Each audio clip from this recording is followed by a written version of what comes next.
Hey guys, and welcome back to another character sheet video of my Solar Capture's Journeys characters.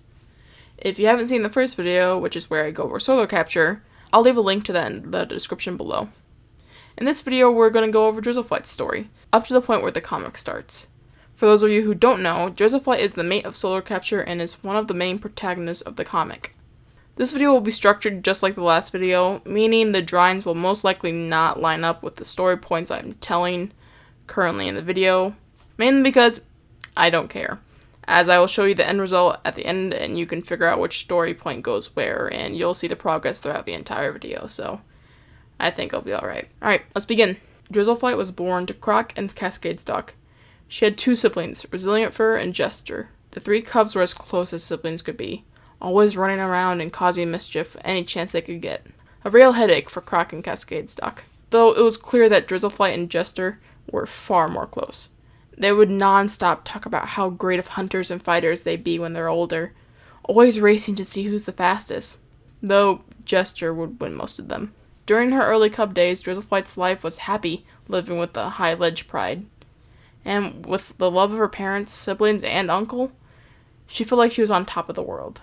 But then tragedy struck, in the form of an illness that passed through the entire pride, infecting the cubs most of all. It made the biggest impact on Jester, whose condition grew worse, causing him to cough up blood, lose weight at an alarming amount, and have constant fevers. Though regardless, Jester wanted to reassure his parents and baby sisters that he could kick this, and so he kept a smile on his face as often as he could, or when the pain would allow him to.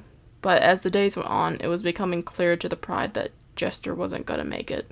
Drizzleflight was distraught, angry at herself, and was surrounded by horrible guilt, feeling like she couldn't do anything to help her brother. The day that Jester died, so did a part of Drizzleflight. Her sense of wonder for who she'll be was gone. Drizzleflight fell into a depression. Most days were hard ones. It wasn't just Drizzleflight who felt the impact of Jester's passing, but the entire pride too. 2 years would pass with Drizzleflight existing in this numb-like state. Though she hid it well, her parents could tell she was still struggling, as they would hear her cry often at night, and despite their efforts, it was all in vain, as it would seem like nothing could ever bring their daughter back to how she was. Then, Solar Capture came into the picture. When Solar Capture first joined the Pride, Drizzleflight was intrigued to say the least. She wasn't smitten with her like Solar Capture was when she first saw Drizzleflight, but something about the lioness was charming, and reminded her of the warmth that Jester's jokes would bring to the pride. After a couple months, Drizzleflight got to know Solar Capture, and became very fond of the lioness who had energy that could last for days. But what really brought Drizzleflight to love Solar Capture was the ability she had that no other lion could do. Solar Capture saved her from her numb state. She brought Drizzleflight out of that dark cave she was in.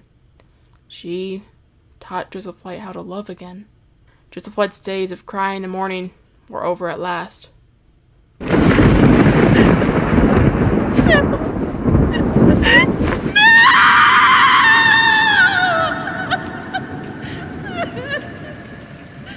Until they weren't.